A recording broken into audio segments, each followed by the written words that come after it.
Hello दोस्तों, नमस्कार। मैं रत्नाकर सर आप सभी का टारगेट विद गुरुकुल चैनल में तहे दिल से स्वागत करता हूं। और हम लोग ज्योग्राफिक श्रृंखला को आगे ले चल रहे थे, जहां पे हम लोग प्रायद्वीपीय पठार के बारे में पढ़ रहे थे ना। तो जहाँ तक मुझे याद आ रहा है कि मैं आपको तेलंगाना का पठार अर्थात आंध्रा के पठार को पढ़ा लिया था। और ये जो क्लास है सभी ऑल वनडे बच्चों के लिए है। इसके अलावा जो भी स्टेट पीसीएस एग्जाम दे रहे हैं उन सभी बच्चों के लिए एकदम कारगर साबित होगी। मेंस के क्वेश्चन लिखने में उनको किसी प्रकार की कोई परेशानी नहीं होगी और बड़े आसानी से लिख पाएंगे। तो आप मेरे चैनल के साथ जुड़े और ज्योग्राफी के सेशन को अपने जीवन में आसान बनाएं। आइए क्लास को क्या करते हैं, आगे कंटिन्यू करते हैं। ठीक है, तो इसके पहले कुछ और अलग छात्र पढ़ने आ गए हैं क्या? इन छात्रों को पहले अलग किया जाए। आइए बच्चे, तो आज हम लोग किसको पढ़ेंगे पहले देखिएगा। तो हम डालेंगे बेटा आज छत्तीसगढ़ का पठार, फिर उसके बाद हम लोग पढ़ेंगे दंडकारण्य का पठार। 2-3 पॉइंट छोटे छोटे हैं, इनको पहले खत्म कर लेते हैं बेटा। डालिएगा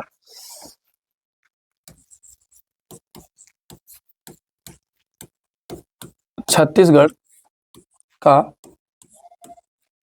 पठार।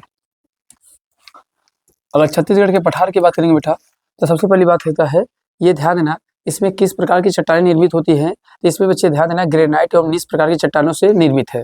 तो पहला पॉइंट इसमें लिखेंगे बच्चे, इसमें ग्रेनाइट एवं नीस प्रकार की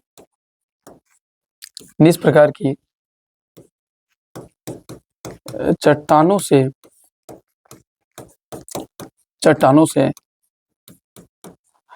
निर्मित है। तो बेटा पहला क्वेश्चन तो यही बन जाएगा, इसमें किस प्रकार की चट्टान पाई जाती है। तो इसमें ग्रेनाइट एवं नीस प्रकार की चट्टानों से क्या बच्चे है निर्मित है। ये ध्यान देना इस पठार पर ऊपर उठे हुए को संप्राय मैदान के नाम से जानते हैं बेटा।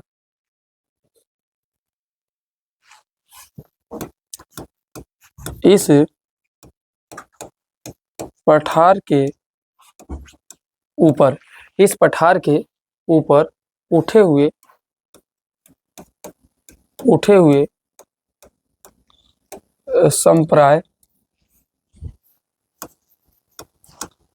संप्राय मैदान पाए जाते हैं। तो ध्यान देना बच्चे, इस पठार के ऊपर उठे हुए संप्राय मैदान भी पाए जाते हैं। इसके अलावा बेटा यह पठारी श्रेणी उड़ीसा हिल्स एवं मैकाल श्रेणी के मध्य में स्थित है ना। तो देखा जाए ये कहाँ पर देखा, अब ध्यान दीजिए बच्चे, अगर आपसे कहा जाए उड़ीसा और मैकाल हिल कहाँ पाया जाता है? सतपुड़ा रीजन में क्या पाया जाएगा? मैकाल। अगर कहने मतलब जिससे अगर देखा जाए बच्चे यहाँ पर, तो आप लोग को पता है ये कौन है बच्चे, हमारे पास क्या है? विंध्यन है, ये सॉरी अरावली है बच्चे। ये क्या है? ये अरावली है।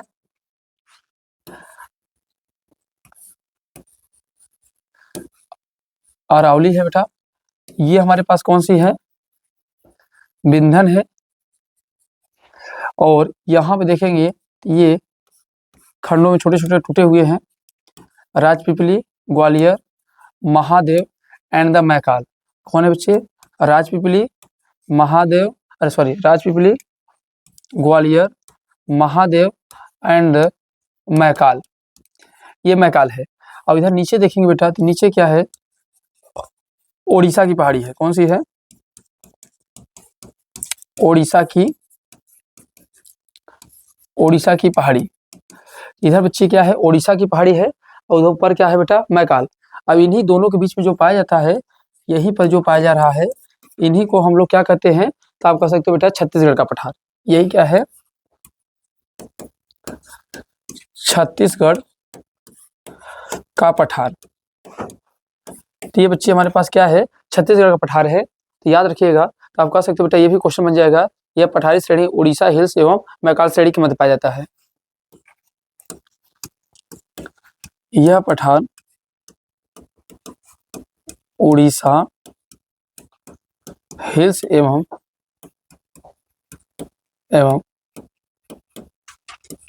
मैकाल श्रेणी के मध्य पाया जाता है। तो बेटा ये भी पॉइंट याद कर लेंगे कि यह पठार उड़ीसा हिल्स एवं मैकाल श्रेणी के मध्य पाया जाता है। इसमें क्षैतिज रूप से चूना, पत्थर, सैल, चट्टानें पाई जाती हैं। इसमें क्षैतिज रूप से चूना, पत्थर, सैल, चट्टानें पाई जाती हैं। तो ये सारे क्वेश्चन किसे बन सकते हैं? छत्तीसगढ़ के पठार से बन सकते हैं ना। सारे क्वेश्चन नोट डाउन करिए, फिर आगे बढ़ते हैं।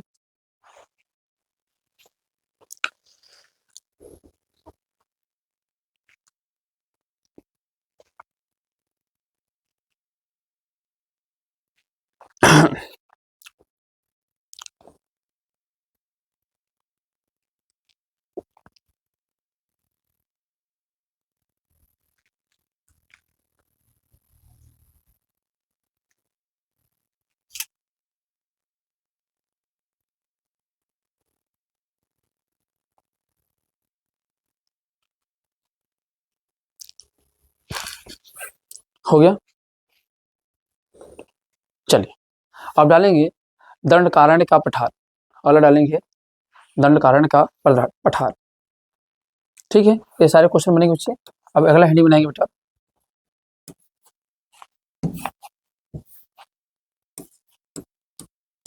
दंडकारण्य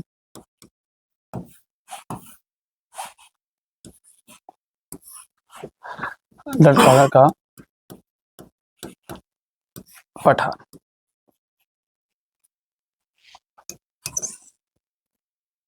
अब देखो बच्चे, इससे अगर देखा जाए क्वेश्चन क्या बन जाएगा बेटा, तो सबसे पहली बात यही क्वेश्चन बनेगा बेटा कि यहाँ पर ये किस कहाँ पे इसका विस्तार है ना। इसका पहला पॉइंट यही बनेगा बेटा कि इसका विस्तार कहाँ पर है। अगर विस्तार की बात करेंगे बेटा तो ये कहाँ पर महाराष्ट्र में है। महाराष्ट्र, छत्तीसगढ़, एमपी बहुत थोड़ा सा हल्का सिंचा पाएगा बेटा, एमपी उसे मान के चलो ना ही पाएगा। महाराष्ट्र, छत्तीसगढ़ हो गया बच्चे, महाराष्ट्र, छत्तीसगढ़, उड़ीसा हो गया, तेलंगाना, आंध्र प्रदेश, और हल्का मामले में अगर मान लीजिए थोड़ा सा मानना है तो एमपी मान लीजिए। एमपी बहुत ही थोड़ा सा, क्योंकि पहले छत्तीसगढ़ हिस्सा कौन था? एमपी का ही था ना बच्चे, तो इसीलिए इसको एमपी रखते हैं। तो विस्तार बेटा है महाराष्ट्र, छत्तीसगढ़, उड़ीसा, तेलंगाना, आंध्र प्रदेश, अच्छा एमपी में पाया जाता है। इसके अलावा बेटा ध्यान देना यहाँ पर कैसे वन पाए जाते हैं बच्चे, तो ध्यान देना सघन वन क्षेत्र पाया जाता है,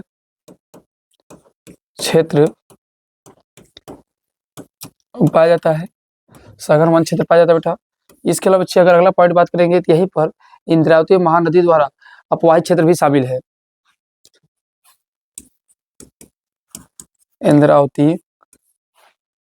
इंद्रावती एवं महानदी द्वारा अपवाहित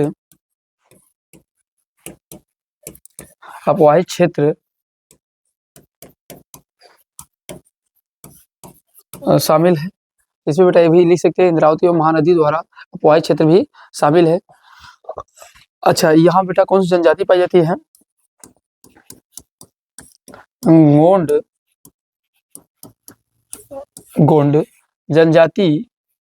जनजातियों का क्षेत्र है, गोंड जनजातियों का क्षेत्र है बच्चे। और क्या क्वेश्चन बन सकते हैं बच्चे यहाँ से, तो इसमें ध्यान देना इन क्षेत्रों में अत्यंत उबड़ खाबड़ अनुपजाऊ भूमि पाई जाती है। इन क्षेत्रों में उबड़ खाबड़ तथा अनुपजाऊ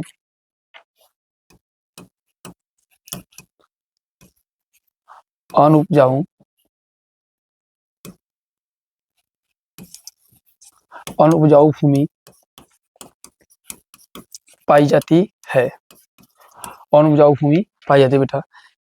और सबसे बढ़िया बेटा खनिज संसाधनों में संपन्न देश क्षेत्र है। कैसा है? खनिज संसाधनों में, खनिज क्या लिखेंगे बच्चे?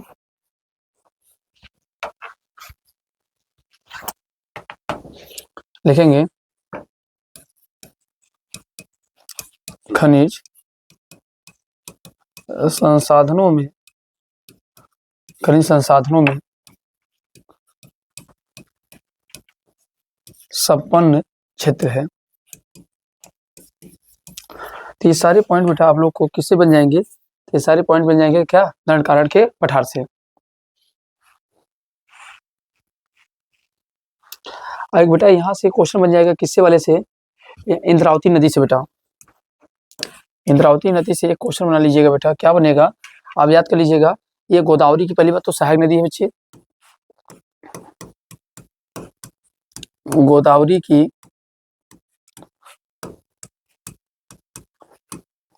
सहायक नदी है बच्चे। और दूसरी बात बेटा इसी पर ना चित्रकूट जलप्रपात है।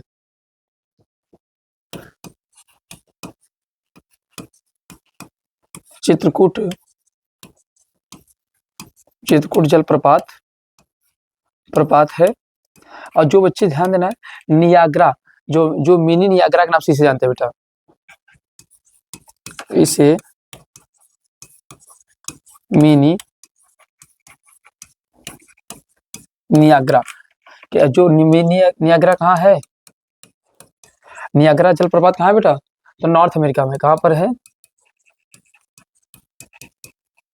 नॉर्थ अमेरिका में। इस पॉइंट को भी बेटा आप लोग याद करेंगे, याद कर लेंगे इंद्रावती से।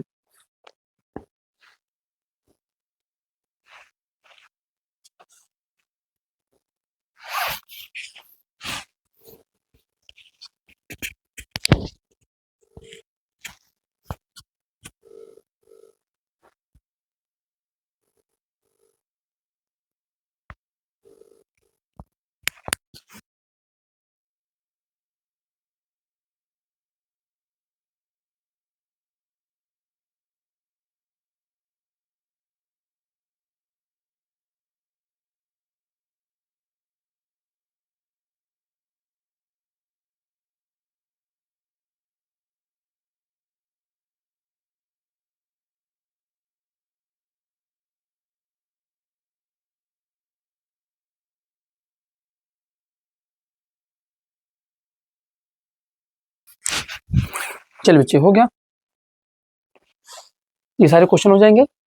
तो पूछ लेगा इंद्रावती पर ही किसकी सहायक नदी है बच्चे? गोदावरी सहायक नदी है। और इसी में कौन सा जलप्रपात है? चित्रकूट जलप्रपात है ना बच्चे। आई अब देखिए बेटा, जो ये देखिएगा, अब ये जो बीचों बीच होता है ना, इसे बोलते हैं बेटा हम लोग केंद्रीय उच्च भूमि। क्या बोलते हैं? केंद्रीय उच्च भूमि। और इस केंद्रीय उच्च भूमि में भी कई पठार आते हैं। जैसे अगर बच्चे बात किया जाए, देखा जाए, तो आप लोग को पता ही कौन है बच्चे? आपका कौन है? अरावली है। कौन है बच्चे? अरावली है। ये भी पता बेटा कौन सा आप लोग का है? क्या है बच्चे हमारे पास है? ये हमारे पास क्या है बेटा? विंध्यन है। विंध्यन पर्वत है। अब बेटा विंध्यन पर्वत है, तो इसी के बीच में ये वाला जो क्षेत्र होता है ना, इसे बोलते हैं उच्च भूमि का क्षेत्र। क्या बोलते हैं? जो बीच वाले हैं इसे हम लोग क्या बोलते हैं? इसे बोलते हैं उच्च भूमि का क्षेत्र। तो जो उच्च भूमि का क्षेत्र है ना, इसी में कुछ पठार पाए जाते हैं। जैसे बेटा यहीं पर हमने आपको बताया था कौन सा पठार पाया जाता है, अगर याद आ रहा हो बताइए कौन सा पठार है बच्चे? ये कौन सा है? मालवा ना। इसको हम लोग क्या बोलते हैं बच्चे? मालवा का पठार। क्या बोलते हैं बेटा? मालवा का पठार है। और इसी के जस्ट बगल में बताया था, तो मारवाड़ का पठार तो ऑलरेडी मैंने आपको पढ़ा दिया था ना, इसी में आता है, यहीं पे आता है। जो इसे हम लोग क्या बोलते हैं बेटा? मारवाड़ का पठार। और इसी के आगे बढ़ेंगे तो हमने बताया था ना, हाँ, दो आएंगे बेटा। एक तो एक इसको हम लोग क्या बोलते हैं बच्चे? बुंदेलखंड का पठार। और इसको क्या बोलते हैं बच्चे? बघेल खंड का पठार ना। तो ये ध्यान देना, तो ये हमारे जो पठार हैं किस में आते हैं, उच्च भूमि में आते हैं ना। तो सबसे पहले डालेंगे बेटा, किसको डालेंगे हम लोग, मालवा के पठार को डालते हैं। हेडिंग बनाइए बच्चे सभी लोग, मालवा के पठार।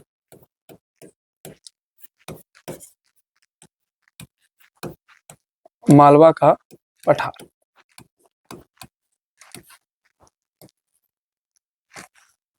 अब बेटा इससे क्वेश्चन क्या बन जाएंगे, तो सबसे पहली बात देखा जाए तो ये बिंधन, अगर ये देखा जाए तो बिंधन है, तो बिंधन के किस साइड में है बेटा, ऊपर साइड में है ना। तो बिंधन के कहाँ पर है बेटा, उत्तर साइड में है। और वही अगर बात किया जाए अरावली की, अगर देखा जाए तो किस साइड में है, ये दक्षिण में ना। तो अरावली के कहाँ पर है, ये दक्षिण में है। इसके तो ऐसे कर सकते हो,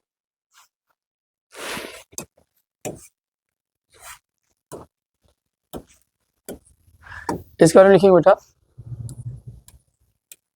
यह अरावली एवं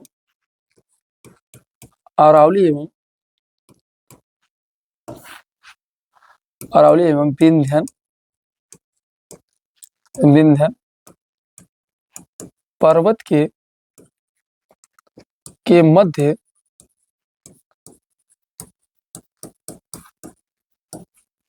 अवस्थित है बेटा।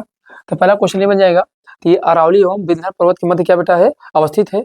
इसे ध्यान देना, इसका ढाल, इसका स्लोप देखेंगे तो स्लोप किधर, गंगा घाटी इधर वाली बहती है ना। तो ध्यान देना, इसका स्लोप की बात करेंगे बेटा, ध्यान देना ढाल गंगा घाटी की ओर है। ढाल गंगा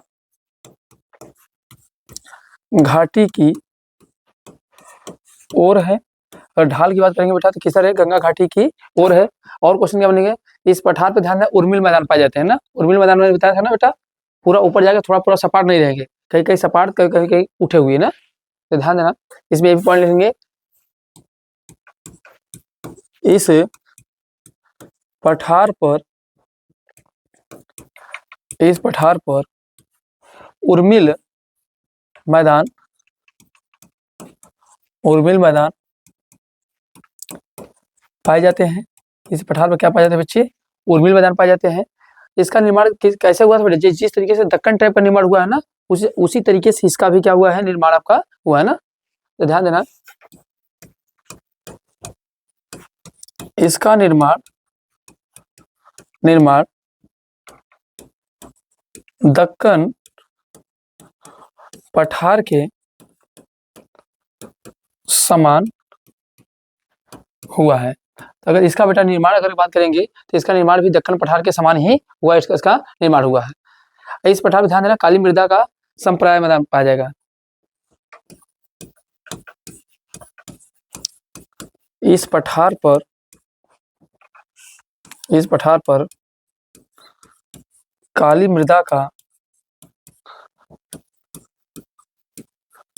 संप्राय मैदान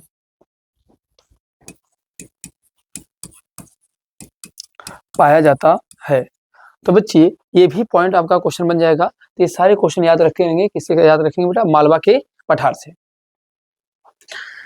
तो ये सारे पॉइंट को नोट डाउन कर लीजिए।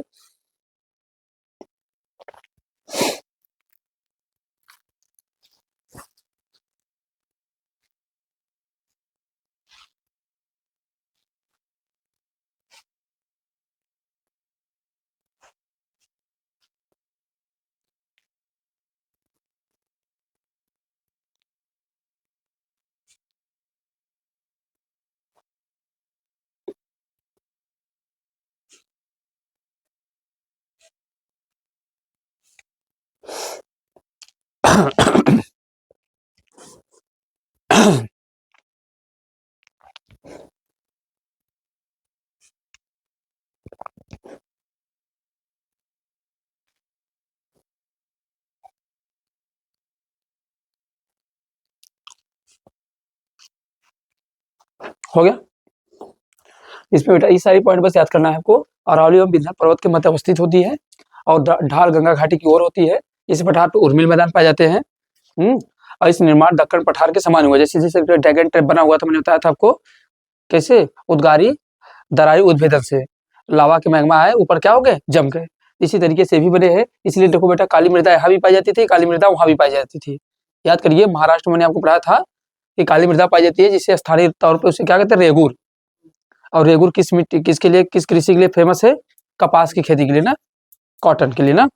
चलिए आइए अगला रहिए बेटा, अगला कौन सा हमारे पास है, बुंदेलखंड का पठार।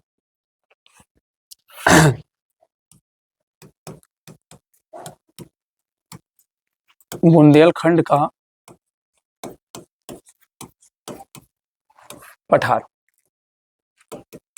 देखो बच्चे, अगर बुंदेलखंड की पठार की बात करेंगे तो ध्यान देना, इसमें बेटा आर्कियन नीस चट्टानें पाई जाती हैं। आर्कियन नीस चट्टानों से निर्मित है।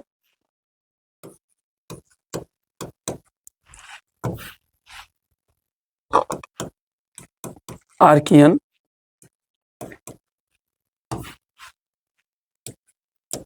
नीस चट्टानों से निर्मित है बेटा। दूसरा पॉइंट बेटा इसमें ये बन जाएगा, इस पठार पर चंबल नदी द्वारा क्या होती है, अवनालिका अपर्दन से बड़े बड़े क्या होते हैं, खंडो या बीहड़। देखते हैं ना चंबल के घाटी, चंबल के डाकू नाम सुने तो जो बीहड़ होती है, क्योंकि वहाँ मिट्टियाँ कैसी होती है, मुलायम होती है। तो इस कारण नदियाँ जब आती हैं तो मिट्टियों को क्या करती है, काट देती है, जिस कारण छोटी छोटी इसमें क्या बन जाती है, नाले बन जाते हैं, घाटी बन जाती है। तो इसी में लिखेंगे बेटा, इसी लिखेंगे इस पठार पर, इस पठार पर, इस पठार पर चंबल, कौन बेटा, चंबल नदी द्वारा, चंबल नदी द्वारा अवनालिका अपर्दन से, अवनालिका अपर्दन से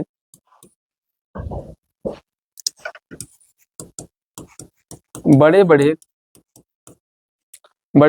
क्या है, किसका बेटा, बड़े बड़े खड्डों एवं बीहड़ का निर्माण किया जाता है, बीहड़ का निर्माण होता है,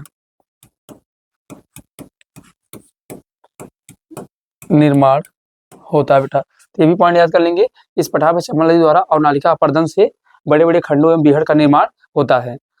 अब इसमें बेटा लाल बलुआ पत्थर, चूना पत्थर पाए जाते हैं ना, लाल बलुआ पत्थर, चूना पत्थर पाए जाते हैं। इसके अलावा बच्चे यहाँ पे यह यूपी और प्लस कहाँ बच्चे हैं, एमपी में ना। अब यहीं पर आप नोट डाउन करके लिख लीजिए, किसके बारे में,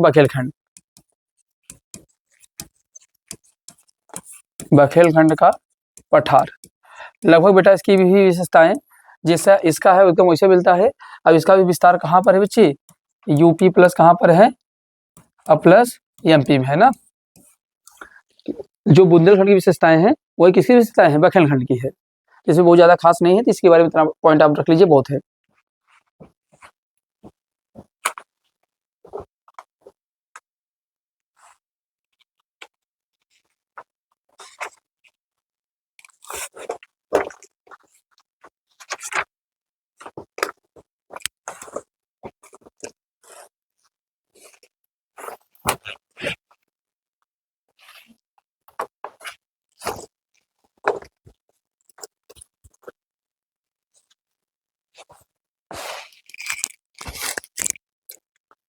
कोई कपड़ा नहीं है,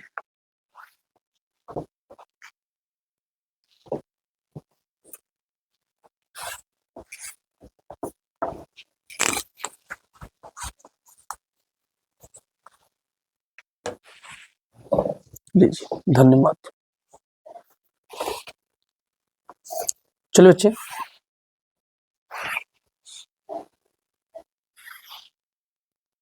हो गया यहाँ तक।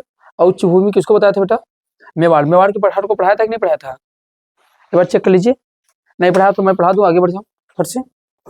नहीं पढ़ा बेटा डाल लीजिए फट से हेडिंग, मेवाड़ पठार। मेवाड़ नहीं पढ़ाया हूं ना, कोई बात नहीं बेटा। अगर देखा जाए तो ये अरावली पर्वत एवं मालवा पठार को क्या करता है, अलग अलग करने वाली क्या है बेटा, ये संरचना है। तो पहला पॉइंट इसके बारे में लिखेंगे, यह अरावली पर्वत एवं मालवा पठार को अलग करने वाली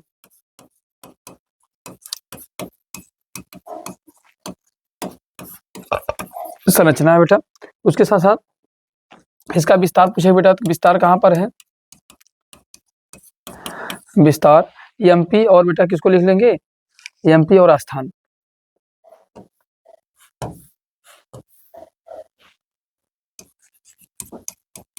एमपी प्लस राजस्थान बेटा। इसलिए अरावली से निकलने वाली बनास नदी इसी पठार की महत्वपूर्ण नदी है, जो चंबल की सहायक नदी है। अरावली से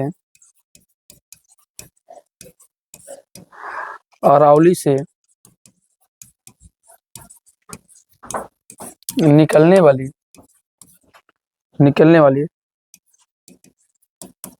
बनास नदी है, जो चंबल की सहायक नदी है। जो चंबल की क्या बच्चे? सहायक नदी है। ये सारे पॉइंट मेवाड़ पठार के बारे में हो जाएगा।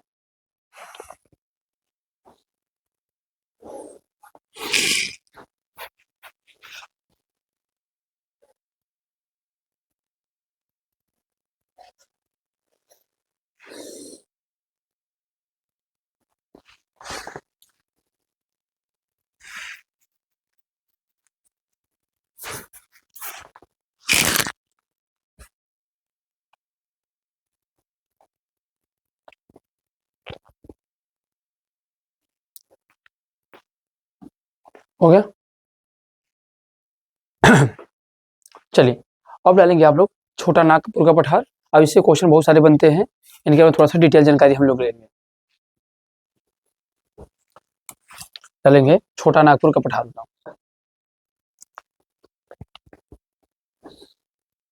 चले पहले इसकी एक संरचना हम लोग देख लेते हैं।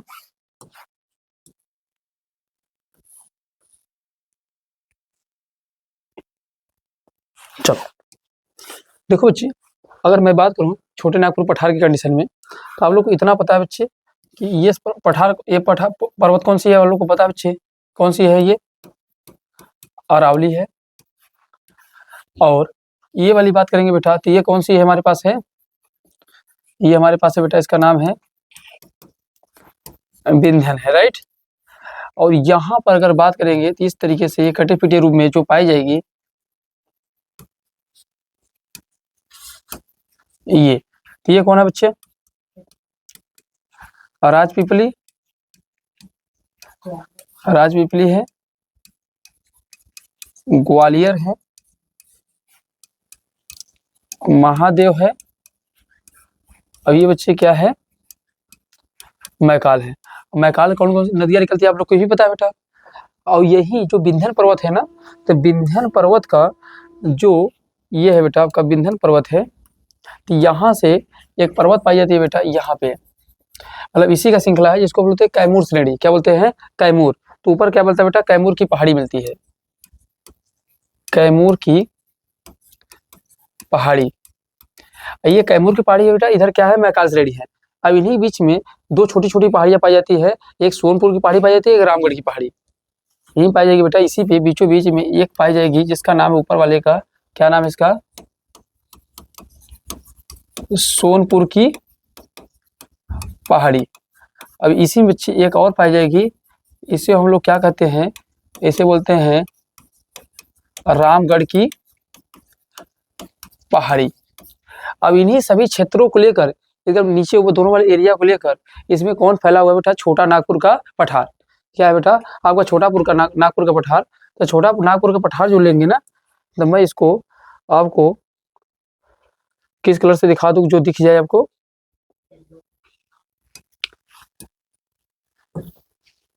येलो डाउन चलेगा क्या बेटा इस पे? हाँ, येलो तो नहीं दिखेगा। चलिए कुछ इस तरीके से कलर से मैं दिखा देता हूँ। देखो बच्चे, ये पूरा रीजन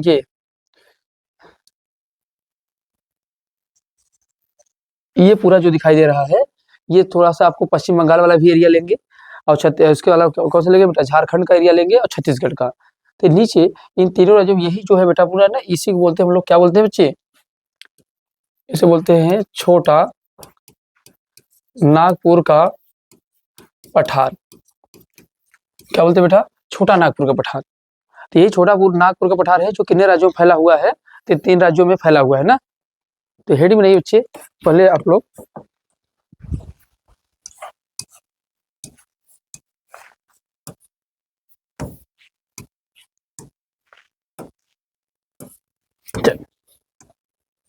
देखिए,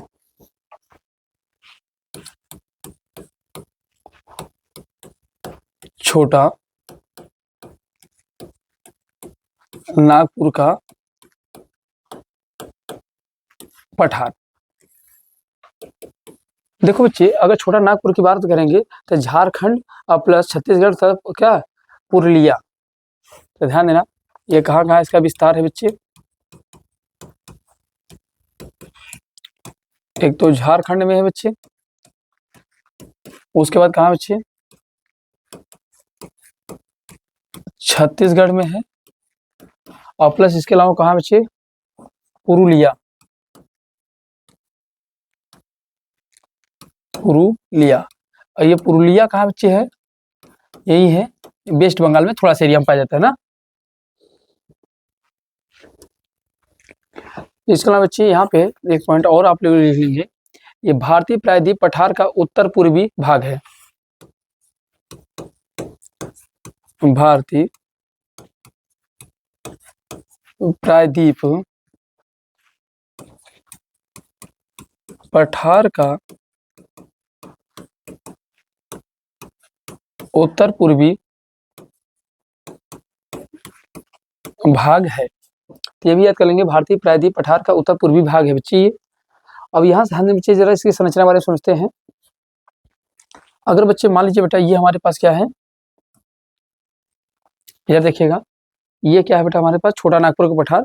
इसको हम लोग ऐसे भी लिखेंगे ना, छोटा नागपुर का पठार, CNP शॉर्ट फॉर्म, याद रखिएगा। इसका भी मतलब ये है। अब बेटा इसके क्या होता है ना, बीचों बीच एक नदी जाती है, बीचों बीच एक नदी जाती है, और इस नदी का नाम बेटा क्या है, तो इसका नाम है बेटा दामोदर नदी। क्या बेटा है, दामोदर, दामोदर नदी।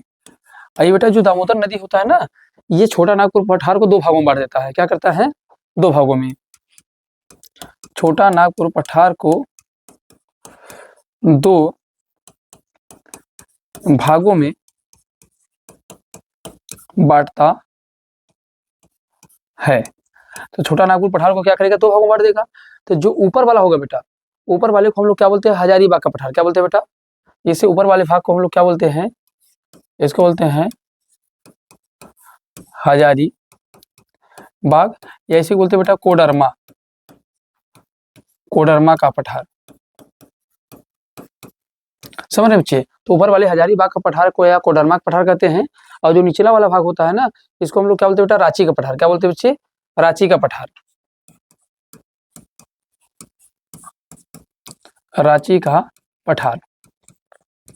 अब बेटा सबसे बड़ी बात यह है कि रांची के जो पठार है ना, ये सर्वाधिक, अगर दोनों से पूछे जाता है विस्तृत कौन है, ज्यादा फैला हुआ कौन है बेटा, तो फैला हुआ जोन कौन है, रांची का पठार। तो सर्वाधिक विस्तृत क्षेत्र यही है, सर्वाधिक विस्तृत क्षेत्र, सर्वाधिक विस्तृत क्षेत्र है बेटा। और सर्वाधिक जो विस्तृत क्षेत्र है, और यह विस्तृत क्षेत्र है, और इस रांची के पठार की सबसे ऊंची चोटी की अगर बात करेंगे बेटा, या छोटा नागपुर के, इसको इसे लिख लेंगे, छोटा नागपुर पठार की सबसे ऊंची चोटी। तो ऊंची चोटी कौन है बेटा, बता सकते हैं आप लोग, पारसनाथ। कौन है, पारसनाथ है, 1370 मीटर। पारसनाथ है 1370 मीटर बेटा, किस पे है, तो रांची के पठार पे है। और टोटली बात करेंगे तो छोटा नागपुर का आता है। ठीक है,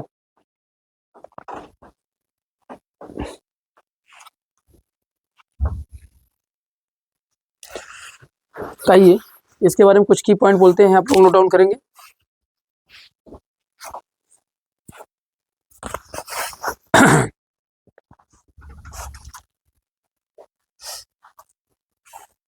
अच्छा बेटा, इसमें ध्यान दीजिएगा, कोयला पाया जाता है, इसे रूर प्रदेश भी कहते हैं क्योंकि ज़्यादा सबसे सर्वाधिक खनिज लवण यही पाए जाते हैं। इसका नाम रूर क्यों पड़ गया था? क्योंकि ऐसे ही जर्मनी में एक शहर जिसका नाम रूर है, वहाँ खनिज पाए जाते हैं, और वैसे ही खनिज पदार्थ यहाँ भी सर्वाधिक पाए जाते हैं, इसलिए इसका नाम भी क्या पड़ गया है? रूर, रूर प्रदेश।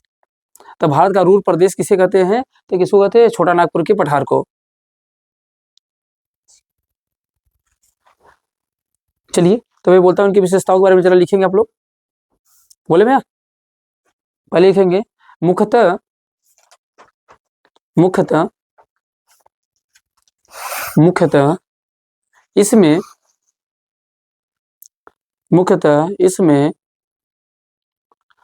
गोंडवाना क्रम की चट्टानें पाई जाती हैं।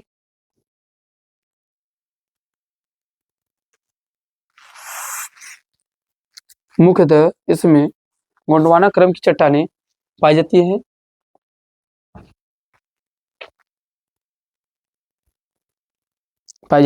दूसरा पॉइंट, यह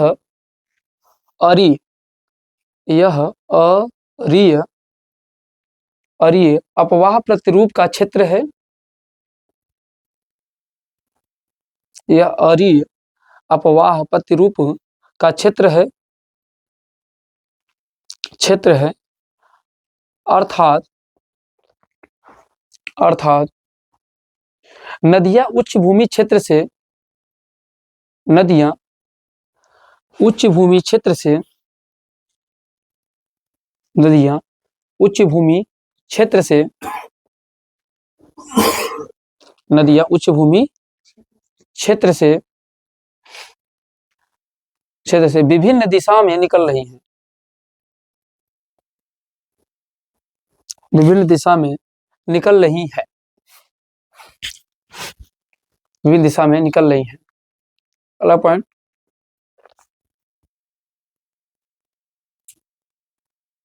इस क्षेत्र में दामोदर,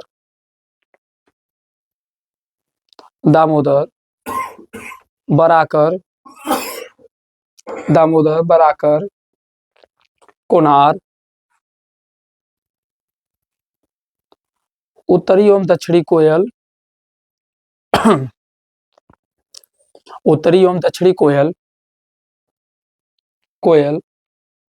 नदियां प्रवाहित होती हैं।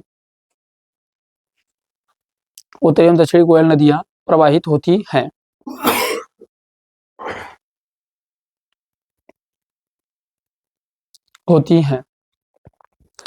अगला पॉइंट, इसकी औसतन ऊंचाई 700 मीटर है। इसकी औसतन ऊंचाई 700 मीटर है।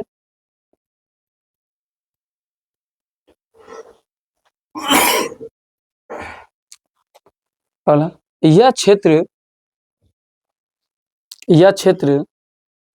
कई बार उत्थान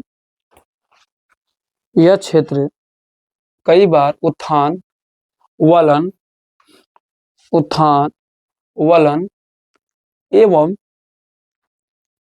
एवं आच्छादन की प्रक्रिया से प्रभावित है।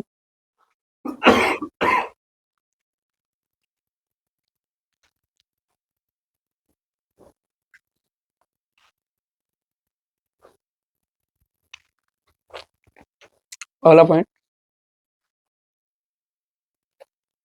इस क्षेत्र में समप्राय मैदान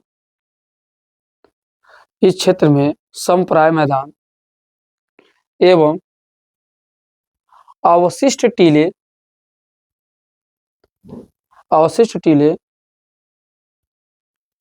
मोनोडोनाक की संरचना परिलक्षित होती है। मोनोडोनाक की संरचना परिलक्षित होती हैं।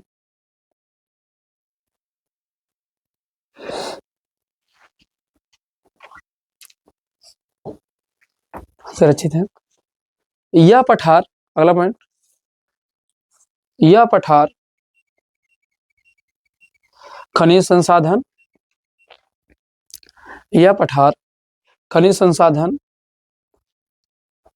एवं वन संसाधन के दृष्टि से, वन संसाधन के दृष्टि से काफी संपन्न है।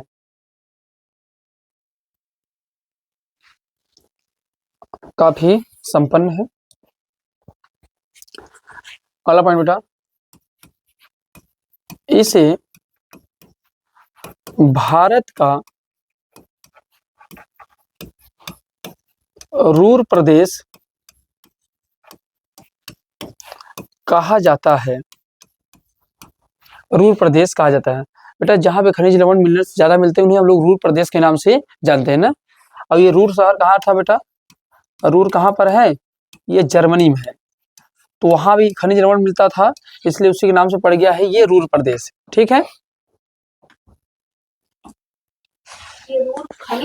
मतलब रूर खनिज नहीं है, मतलब ऐसे क्षेत्र जहाँ पे खनिज लवण मिलने से ज्यादा मात्रा मिलते हैं, ऐसे क्षेत्रों को हम लोग रूर प्रदेश कहते हैं। तो ये रूर प्रदेश ऐसे कहाँ पे, शहर कहाँ था? जर्मनी में। तो वहां भी खनिज लवण मिलते थे, तो ऐसे ही कहाँ मिल गए? भारत के अंदर। तो भारत के अंदर जब मिल गए तब उन्हें उसको भी क्या कर दिया? रूर प्रदेश कर दिया। एक पॉइंट और नोट करेंगे बच्चे, एक पॉइंट और नोट करेंगे आप लोग, देखेंगे छोटा नागपुर पठार के,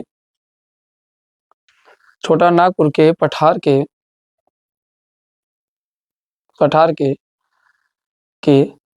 पलामू के पहाड़ियों से,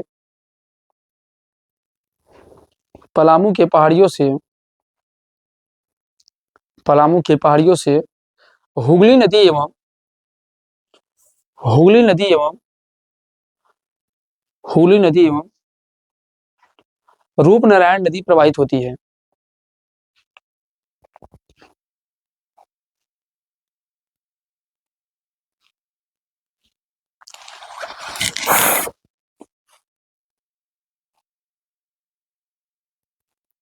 ठीक, और ये बच्चे इसी में देखेंगे थोड़ा सा, इसी छोटे नाग पठार में, जैसे हजारीबाग पठार में एक पाया जाता है डालमा पहाड़ी। कौन पाई जाती है? डालमा पहाड़ी। हजारीबाग के या कोडरमा के पठार कौन पाई जाती है? देखो छोटा नाग का, नागपुर का पठार है, पर जब दामोदर नदी जाती है दो भागों में पड़ जाती है, तो ऊपर वाले को हम लोग क्या कहेंगे? हजारीबाग का पठार बोल देते हैं, और नीचे वाले को क्या बोलते हैं? रांची का पठार। और उसी रांची के वाले पठार में कौन पाया जाता है? पारसनाथ की सबसे ऊंची चोटी। ठीक है, आइए देखिए बेटा, तीसरे में डालेंगे आप लोग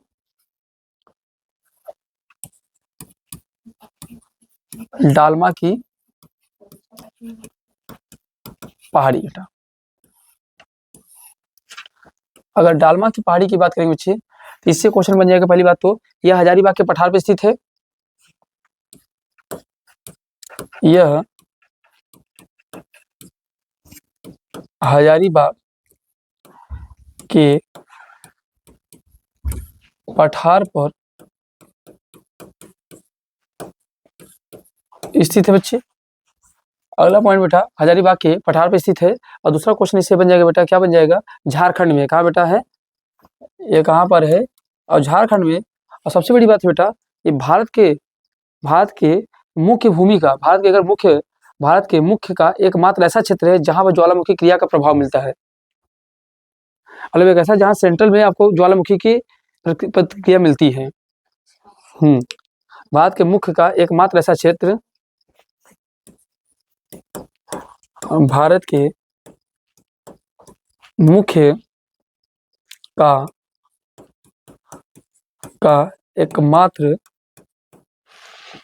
एकमात्र ऐसा क्षेत्र जहां से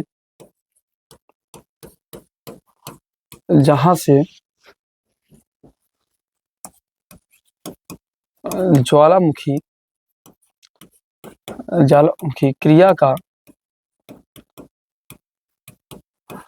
क्रिया का प्रमाण मिलता है। तो यहां से बेटा ज्वालामुखी क्रिया का क्या मिलता है बच्चे? प्रमाण मिलता है।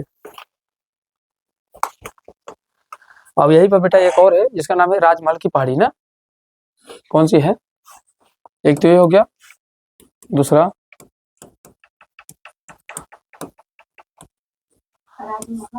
हाँ राजमहल की पहाड़ी बेटा। इसके बारे में बच्चे क्वेश्चन क्या बन जाता है, तो ध्यान देना, ये झारखंड और वेस्ट बंगाल में फैला हुआ है। झारखंड प्लस वेस्ट बंगाल वाले एरिया में बेटा फैला हुआ है, और छोटा नागपुर के उत्तर पूर्वी भाग में स्थित है बेटा। यह छोटा नागपुर के उत्तर पूर्व में स्थित है बच्चे। यहाँ पर बेसाल्टिक लावा का निक्षेप मिलता है।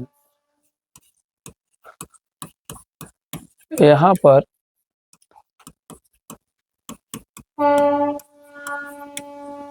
बेसाल्टिक लावा का निक्षेप मिलता है। और दूसरी बात बेटा, यहाँ पे औसतन ऊंचाई कितनी है? 500 मीटर। औसतन ऊंचाई कितनी है? 500 मीटर है बेटा। और यहीं से बेटा एक क्वेश्चन और बनता है, बहुत महत्वपूर्ण क्वेश्चन बनता है। इसको थोड़ा सा हम लोग इधर कर लेते हैं और एक फैक्ट और जुटाने का प्रयास करते हैं बेटा। चलो चलो बेटा, यहीं पर बेटा क्या है, रांची का भी पठार है बेटा। नीचे वाले हिस्से में क्या था, कल भी बताया हो ना, जस्ट क्या है, रांची का पठार। अब इस रांची के पठार से क्वेश्चन क्या बन जाता है बेटा, यहीं से स्वर्णरेखा नदी है, स्वर्णरेखा नदी गुजरती है, जो ध्यान देना हुंडरू जलप्रपात बनाती है। क्या बनाती है? हुंडरू जलप्रपात। तो हुंडरू जलप्रपात पूछे कौन बनाती है, तो स्वर्णरेखा नदी। तो ध्यान देना है, स्वर्णरेखा नदी हुंडरू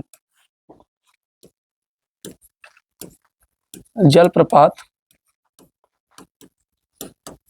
बनाती है। तो बच्चे ध्यान देना है कि स्वर्णरेखा नदी हुंडरू जलप्रपात बनाती है बच्चे। और दूसरी पॉइंट है, इस नदी में रेत के ध्यान देना, रेत में स्वर्ण के कण पाए जाते हैं। इस स्वर्णरेखा जो नदी है बेटा, इसमें क्वेश्चन क्या बन जाएगा, ध्यान देना, इस नदी के रेत में स्वर्ण के कण पाए जाते हैं। अब बच्चे जो स्वर्ण के कण पाए जाते हैं, तो बेटा ध्यान देना, तो जो स्वर्ण के कण मिलते हैं ना, तो उन्हें हम लोग क्या बोलते हैं, इसे प्लेसर भंडार कहते हैं। क्या कहते हैं? जो स्वर्ण के कण मिलते हैं तो उसे हम लोग क्या बोलते हैं बच्चे, स्वर्ण के कण को हम लोग क्या कहते हैं, प्लेसर भंडार कहते हैं। क्या कहते हैं? प्लेसर भंडार कहते हैं बच्चे। और यही प्लेसर भंडार कहते हैं, लेकिन जब स्वर्ण चट्टानों से प्राप्त होते हैं तो उसे हम लोग धातु रेखा भंडार कहते हैं। प्लेसर भंडार कहते हैं जबकि स्वर्ण चट्टानों से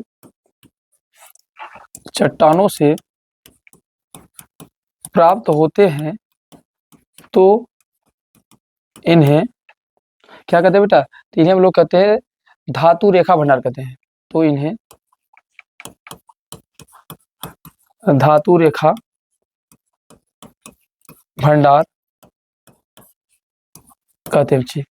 अच्छा बताओ, ऐसे और कौन सी नदियां हैं बेटा जहाँ से स्वर्ण रेत मिलते हैं? हाँ अच्छा, सोने की खान के लिए कौन फेमस बताओ बच्चे? सोना के लिए बेटा फेमस कौन है बच्चे? हमारे पास कर्नाटक है। क्या बच्चे? कर्नाटक, जहाँ से वो मूवी बनी थी KGF। हाँ कर्नाटक बेटा। कर्नाटक में 2 खान है बेटा, एक हट्टी की खान है, हट्टी एवं कोलार की खान। किसके लिए फेमस है बेटा? ये सोने के लिए फेमस है। और बेटा अगर सोना रेत पूछे, सोने का रेत किसमें पाया जाता है? स्वर्ण रेत नदी। अगर बेटा स्वर्ण रेत नदी की बात करेंगे तो एक तुम्हारे पास कौन है, स्वर्ण रेखा ये है, स्वर्णरेखा नदी। उसके अलावा बच्चे कौन हो गया आपका, सिंधु नदी हो गया बेटा। और कौन सा हो गया बेटा, स्वर्णरेखा नदी, सिंधु नदी एवं सोन नदी। कौन है, हाँ सोन नदी। इन तीनों में ध्यान देना है, स्वर्ण रेत पाए जाते हैं। तो आपसे क्वेश्चन ये भी बन सकता है। हाँ, तो ये स्लाइड आपके लिए बड़ी ही महत्वपूर्ण है बेटा।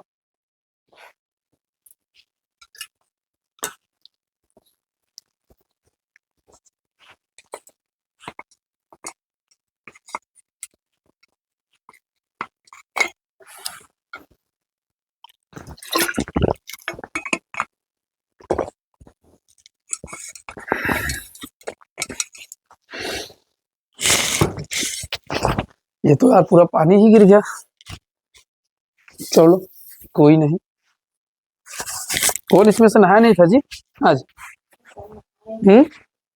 नहाए हो? ये तो मतलब इसने नहा लिया, मतलब सब नहा लिया है। क्यों क्यों इसके ऊपर क्या आपको विश्वास नहीं है, नहाती नहीं है? हाँ भाई, ऐसा किसी के ऊपर आरोप ना लगाए। अभी यूपीएसआई वाले भी से डाउरी प्रोविजन एक्ट पढ़ाए हैं। अभी इसके बाद अभी स्त्री प्रतिरूपण एक्ट पढ़ा रहे हैं। हाँ, स्त्री लज्जा भंग। कोई भी किसी प्रकार का कोई भी एडिटोरियल फोटोरियल नहीं छाप सकता है बिना उसकी अनुमति के। कौन सा केस? शीतला मंदिर पे किसी यूपी के किसी जिले एक भाई बहन, हाँ जी जी, अभी वायरल हो रहा है, तो उसी को लेकर आप भेजे तो थे मुझे, आप लिंक मुझे भेजे थे। मतलब अब इसके लिए भी आधार, अब पुलिस प्रशासन इस प्रकार हो गई है ना,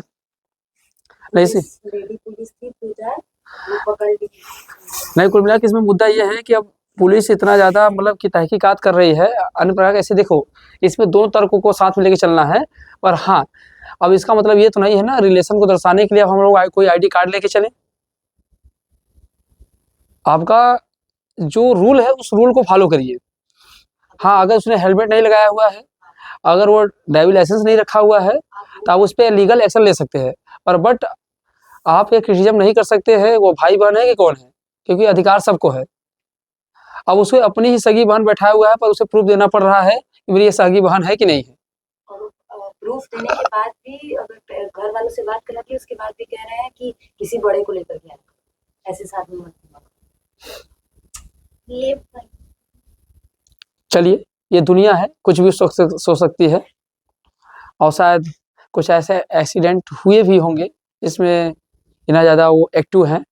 फिर एक बात है कि जब लेडीज के पास पावर आ जाती है तो उनका एटीट्यूड अलग लेवल पे चला जाता है, वो अपने कंट्रोल में। ना ऐसा ना कहे, हमारे देश की हमारे साथ जितनी औरतें मिली हुई हैं। नहीं, आप सूफिया को अभी आप सुंदर उसमें सिंदूर ऑपरेशन देखिए, सूफिया कुरैशी नहीं, तो वो तो उनकी तो बात ही अलग है। जितनी मतलब वो भी तो फीमेल ही है ना। पुलिस कांस्टेबल जितनी मिली है, या फिर हमारे कॉलेज की प्रिंसिपल ही हो गई, इन लोगों का अलग पता नहीं किस दुनिया में रहते। चलिए कोई बात नहीं, वो मुद्दा अलग का है। उस मुद्दे को इंटरनल सिक्योरिटी मामले में आईआर में देखेंगे या सोशल जस्टिस में देखेंगे ना। आइए हम लोग अपने मुद्दे पे चलते हैं। अब बेटा हम थोड़ा सा एक आपको कंसेप्ट समझाते बच्चे, देखिएगा जरा, देखिएगा। आइए जरा सा इस पिक्चर को ध्यान से देखिएगा।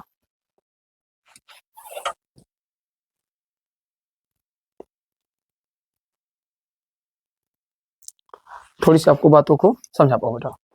देखो बच्चे, अगर मैं आपसे कहूं तो यहाँ पे ध्यान देना, पहले एक श्रृंखला पूरी पाई जाती थी बेटा, यहां से लेके इसके ऊपर थोड़ा सा बना देता हूं मैं, यहाँ पे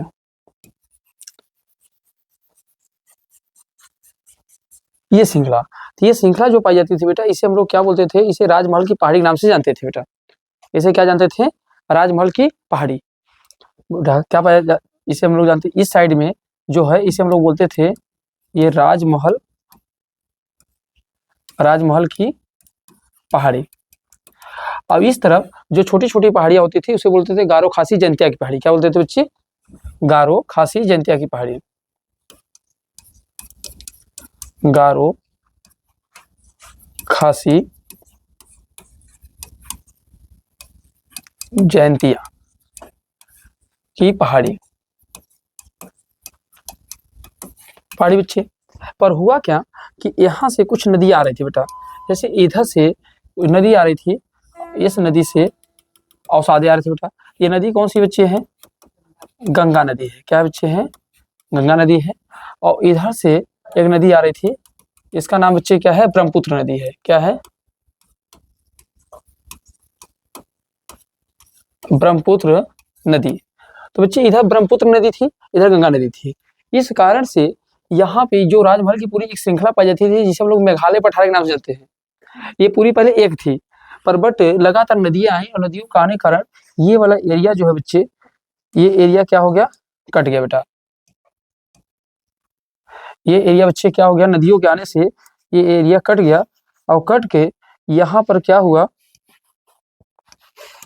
ये आके बच्चे यहाँ पे इस तरीके से यहाँ पर पूरा ये जम गए, और जम गए तो जमने से बेटा यहाँ पे क्या हुआ कि ब्रह्मपुत्र नदियों ने अपने अवसाद को जमा किया और गंगा नदियों ने अपने अवसाद को क्या किया बेटा? जम गया।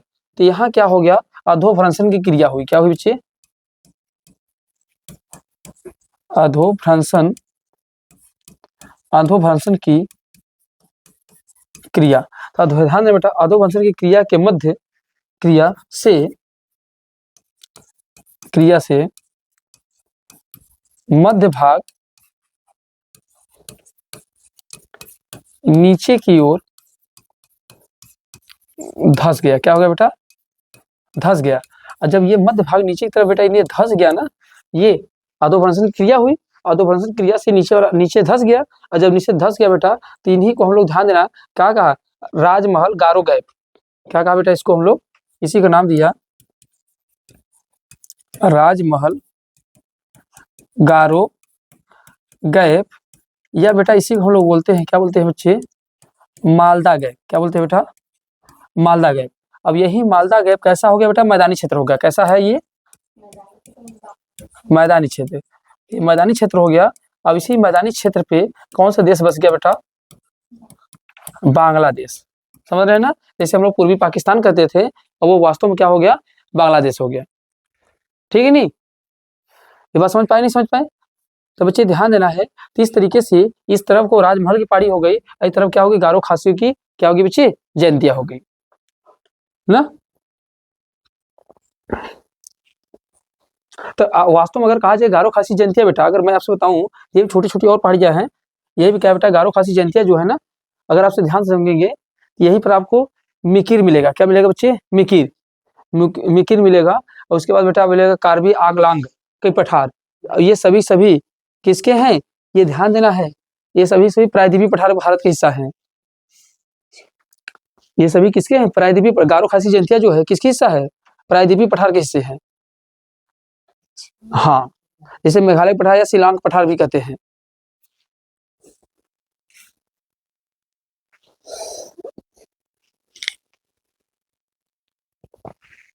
तेजी से बनाई बच्चे, फिर आगे बढ़े हम लोग।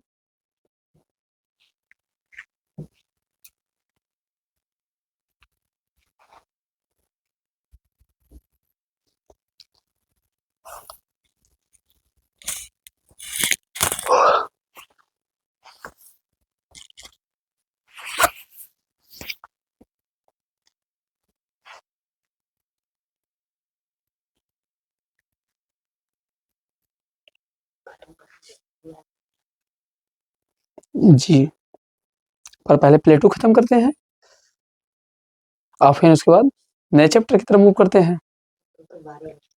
नहीं, बस 10 मिनट में आपके प्लेटो चैप्टर खत्म हो जाएंगे, क्योंकि अब लास्ट ही तो चल रहा है मेघालय पठार। बाकी सभी प्लेटो तो आपने पढ़ ही लिया है, तो डरने की बात नहीं है।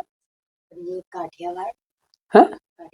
काठियावाड़ गुजरात में ना, वो तो सब उसे महाराष्ट्र के साथ ही आ जाते हैं।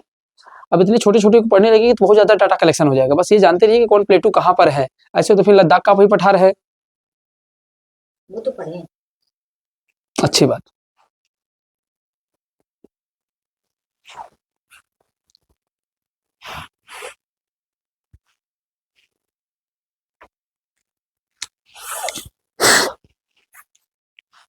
हो गया भाई? और जब मैच कैंसिल हुआ तभी हम समझ गए कि कल कोयरा रहे। ये जैसे हमको ये समझ नहीं आता, जब आपको मैच कराना नहीं तो सब उन लोग को छोड़ दीजिए, ठंडी बेचारे वो लोग भी परेशान होंगे रास्ते में, और झूठे का असमंजस बता रहे हैं कि भी निरीक्षण होगा 9 बजे तक। 9:25 का लास्ट एंडिंग दिया गया, 9:25 पे आते हैं, कहते हैं कि अब मैच नहीं होगा। बताइए उनके दिलों पर क्या बीता होगा। अच्छा तो ये क्या उनके पैसे वापस हुए होंगे? मुझे आइडिया नहीं इसके बारे में। कुछ के होते हैं। हाँ? कुछ के होता है, कुछ। तो फिर इससे तो पब्लिक का लॉस हुआ ना।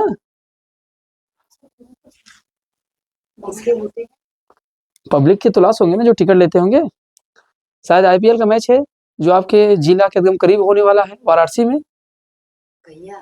इस बार का 2026 का जो आईपीएल है, संभवतः है कि वाराणसी जो नया स्टेडियम बन रहा है वहां पे आईपीएल का मैच हो। अगर होगा तो हम लोग चलेंगे साथ में देखने।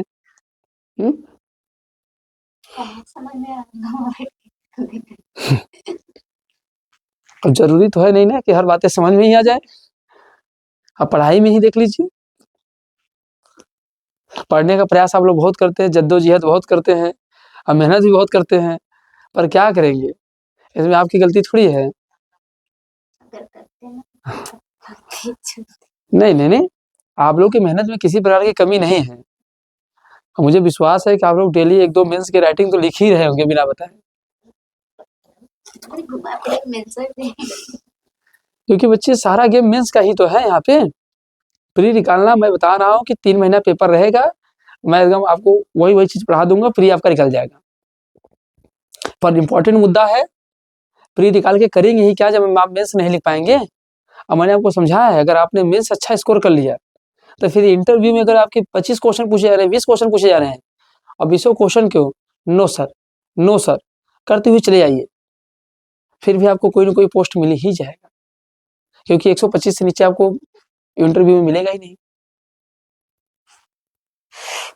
तो मुद्दा कहाँ है? अरे भाई, जो 9 पेपर क्वालिफाई करके गया है, 9 पेपर मेंस लिख के गया, तो ऐसा तो है नहीं वो पागल है।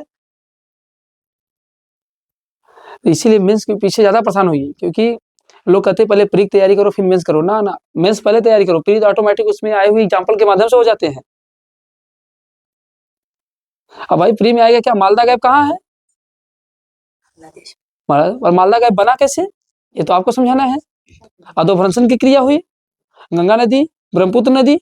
अब इन कंसेप्ट को जब उसमें अप्लाई करोगे, आपके आंसरों में 4 चांद लगेंगे और फिर नंबर अच्छे मिलेंगे। तो पढ़ने का मतलब ये नहीं है कि कोटा पूर्ति, पढ़ने का मतलब ये है कि मेंस के आंसर राइटिंग डेली होनी चाहिए। अब ये कोई 1 दिन 2 दिन में स्पीड नहीं आने वाली है, लगातार आप लिखिए, कंटिन्यू लिखिए। जिस टॉपिक को कंप्लीट करते जाइए, उस टॉपिक से क्वेश्चन को ढूंढ कर लिखना चालू करिए। अब देखिए अब आपके पास बहुत सारे, मैंने कहा पत्रिका भी, शिल्पी का भी है, कई सारे वहां से क्वेश्चन आपको मिल ही जा रहे हैं। अब जरूरी थोड़ी है टीचर क्वेश्चन दे तो भी देखिए, करने वालों के लिए मैंने बताया ना, एक बहुत अच्छा शायद लाइन कही गई है ना, करने जिसको करना है, नहीं जहाँ चाहे वहां राह है, वो अलग की बात हो गई। और जिसको करना है उसके लिए एक रीजन ही काफी होता है, और जिसको नहीं करना है ना, उसके लिए 1000 रीजन है। अगर वो पढ़ने बैठेगा ना तो उसे 50 काम याद आएंगे। क्यों? क्योंकि उसको उस काम से ज्यादा यह काम इंपॉर्टेंट है। अब जिसका उद्देश्य एकदम क्लियर कि नहीं, मुझे करना ही है, किसी भी हालात में करना ही है, तो फिर वह एक ही चीज करेगा। अब देखो ये पैरामीटर से नाप रही है, इसके हेयर कितने हैं, लंबे हैं। अब यही बात है, क्लास में बैठ के और उसे बोल भी, देख रहे कि बाल कितने लंबे हैं। बताओ, लड़कियों की मेंटालिटी जब इसी बाल पे, ब्यूटी पे बना रहेगा, ये का ही जिला संभालेगी भाई। डीएम, डिस्ट्रिक्ट का डीएम बना दिया जाएगा, कोई आएगा, मैम आपके बाल बड़े अच्छे हैं, लो तुम्हारा जो भी कार्य है एकदम फाइनल, जाओ, तुमको दौड़ना नहीं पड़ेगा। सही है, नहीं, ये बात सही है। लड़कियों की तो सब तारीफ करिए, काम हो जाएंगे। बताइए क्या ही किया जाए भाई। इधर मालदा क्या परेशान है, ये लोग बाल के लंबाई में परेशान है।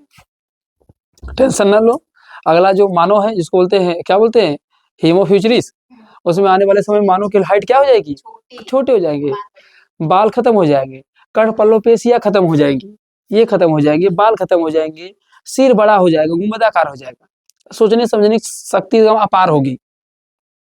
अब फिर लड़की लड़का दो के दोनों को बाल नहीं होंगे, फिर जरा फील करो कैसे लगोगे आप लोग, अच्छे लगेंगे, छोटे छोटे, सिर भारी भारी, जैसे एलियन वेलियंस लगते हैं ना, उसी तरीके से लगेंगे। आइए आइए आते हैं मुद्दे पर हम लोग, छोड़िए। अब देखो बेटा, आप लोग हेडिंग बनाएंगे बच्चे, मेघालय का पठार।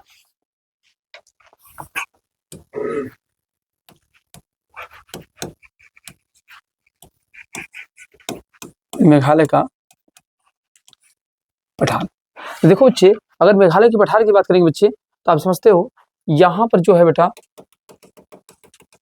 ये सब जो दिखाई दे रहा है बच्चे, ये सभी क्या बच्चे, इसको हम लोग बोलते हैं, क्या बोलते हैं, मालदा गैप। और यहीं पर छोटी छोटी पर्वतें पाई जाएंगे बेटा, ये कौन कौन सी है बेटा, एक तो हमारे पास क्या है, गारो है, खासी है, और कौन है बच्चे, जैंतिया है।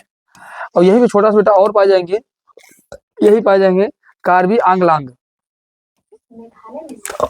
हाँ बेटा, इसका नाम है कार्बी आंगलांग पठार। ये भी बेटा किसका है आपका, ये भी ध्यान देना है, प्रायद्वीप पठार का हिस्सा है। अब एक और मिलेगा बेटा, यहीं पर मिलेगा मिकिर, मिकिर की पहाड़ी, और इधर मिलेगा बेटा नागा पहाड़ी। क्या मिलेगा बच्चे, क्या बच्चे, नागा पहाड़ी। हाँ, ये सभी ध्यान देना बच्चे, नागा की पहाड़ी। तो ये सभी चीजें ध्यान देना किसकी हिस्सा है बेटा, मेघालय के पठार का हिस्सा बेटा। तो ये जरा से इसके बारे में लिख लेंगे, लिख लेंगे, यह गारो खासी जैंतिया, यह गारो खासी जैंतिया, गारो खासी जैंतिया एवं मिकिर की, एवं मिकिर, मिकिर पहाड़ियों का समूह है बेटा। मिकिर पहाड़ियों का क्या है बेटा, समूह है, समूह है बच्चे। इसके अलावा बच्चे ध्यान देना है, इसी को हम लोग ध्यान देना शिलोंग पठार भी कहते हैं ना, इसी को शिलोंग पठार कहते हैं बच्चे। अब मेघालय पठार की सबसे ऊंची चोटी पूछ लिया बेटा, कौन है, नोक्रेक। मेघालय पठार की सबसे ऊंची चोटी नोक्रेक है बेटा, नोक्रेक, ठीक है ना, नोक्रेक है।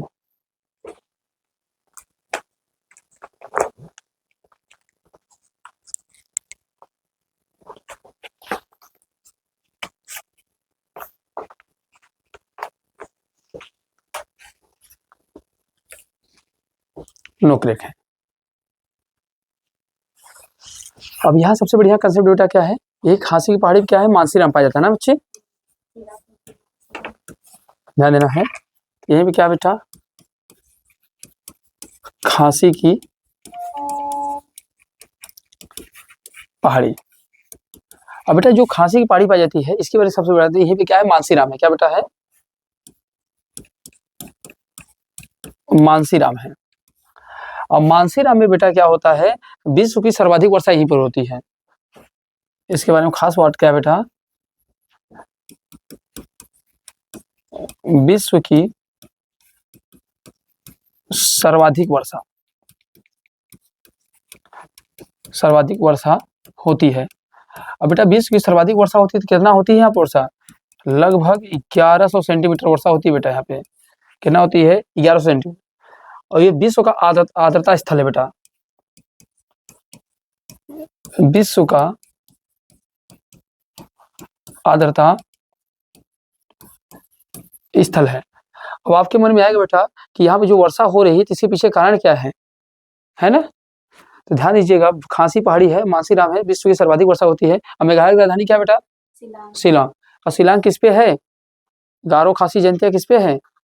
खासी। इसको चेक करके बताइए कल के लिए, अगले क्वेश्चन है। इसकी राजधानी जो है खासी, शिलांग किस पे है, किस पहाड़ पे है? आइए जरा देखिएगा यहाँ बेटा वर्षा क्यों होता है, जरा इस बात को समझिए। देखो बच्चे, ध्यान समझिए बच्चे। अब यहाँ पे जो पर्वतों की स्ट्रक्चर है ना, कुछ इस तरीके से बेटा, जैसे यहाँ पर एक पर्वत है बेटा, ये मैं आपको दिखाने के लिए थोड़ा सा मैं और ऐसे बना दे रहा हूँ।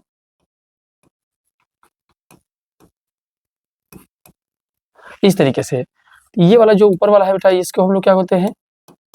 गारो। क्या बोलते हैं बच्चे? गारो। इसको क्या बोलते हैं बेटा?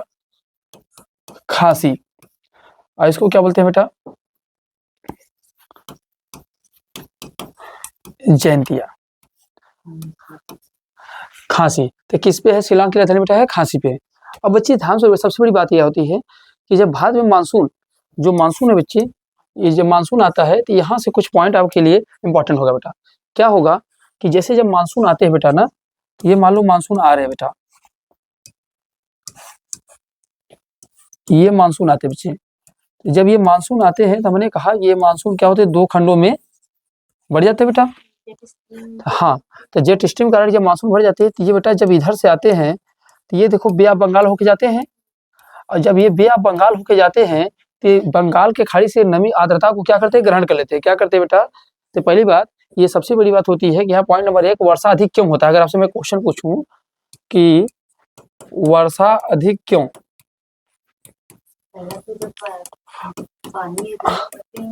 सबसे बड़ी बात है बेटा, क्योंकि इसमें इनके अंदर जब बे ऑफ बंगाल के ऊपर से गुजरते हैं, इनके अंदर क्या होता है? पहाड़ी, ध्यान देना, तो जलवाष्प की मात्रा को क्या करते हैं? अधिक मात्रा में धारण कर लेते हैं ना। तो सब पहली बात तो है बच्चे कि पहला पॉइंट,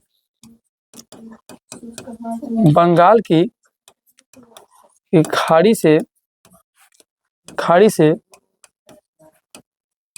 जलवाष्प, बंगाल की खाड़ी से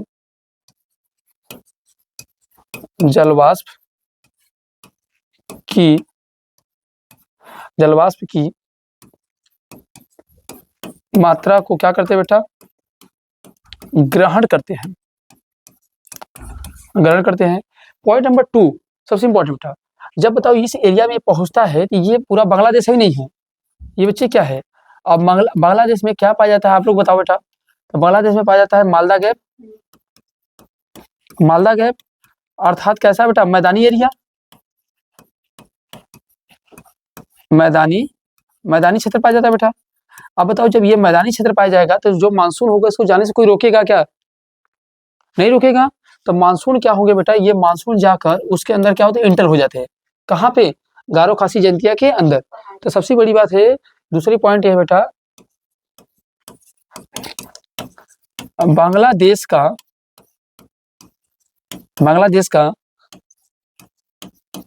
मैदान के रूप में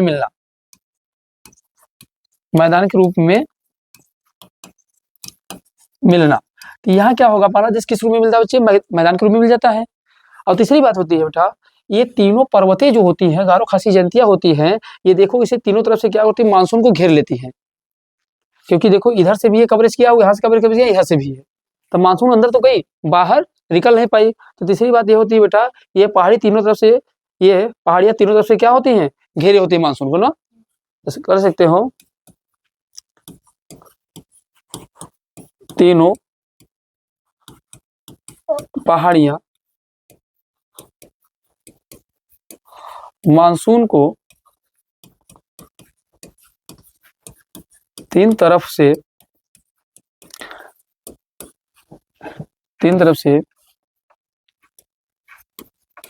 घेरे होती है बेटा। और अगली बात, जो पर्वतों की श्रृंखला होती है बेटा, कैसी होती है? तो जो पहाड़ियाँ होती है ना, इनकी पहाड़ियों का आकार कैसा है? कीपाकार है। हाँ, कीपाकार। तो कीपाकार मतलब बेटा इस तरीके से, इस तरीके से। अभी मानसून के अंदर चली तो गई, इसके मतलब एक कीपाकार है। अब जरा सोचो ये पर्वतों की स्ट्रक्चर कैसा है बच्चे, ये इस तरीके से है। अब जरा बताओ जब ये इस तरीके से है, कीपाकार हो गया, तो बताओ इसके अंदर से ऐसे ही, इसके अंदर से बेटा ये जो मानसून हो गया इंटर कर गया है कि नहीं है, तो बताओ ये मानसून ना इधर निकल पाएगा, ना इधर निकल पाएगा, ना इधर निकल पाएगा, तो बार बार इसी में टकराएगा। समझ रहे नहीं समझ रहे? तो इसी तरीके से जैसे ये मानसून है तो बेटा इस तरीके से, जैसे देखो यहाँ पे ऐसे समझो,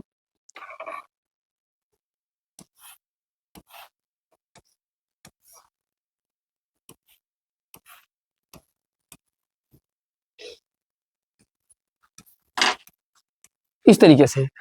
अब ये कीपानुमा है।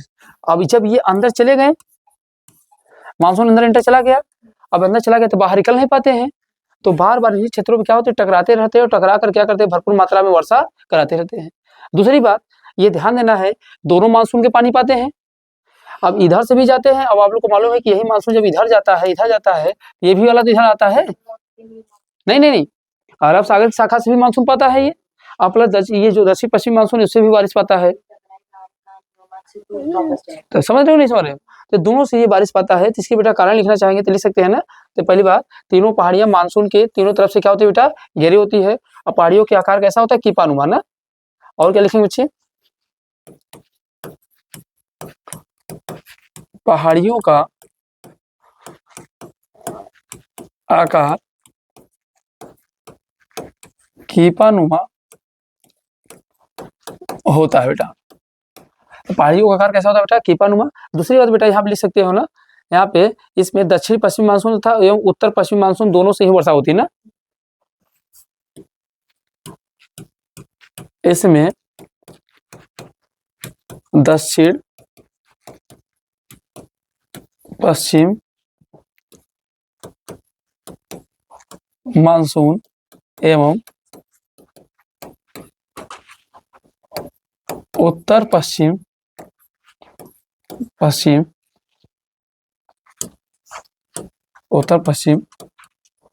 मानसून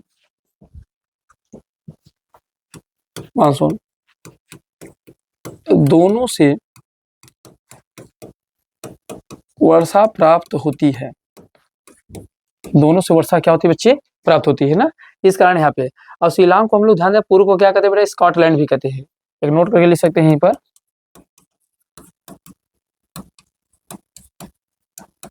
शिलांग को पूर्व का स्कॉटलैंड कहते हैं। क्या कहते हैं बेटा, स्कॉटलैंड कहते हैं। और यह खासी पहाड़ी पे स्थित है। कहाँ पर है बेटा, यह खासी पहाड़ी पर। तो क्या आप समझ पाए कि भैया मेघालय पे सर्वाधिक वर्षा क्यों होती है?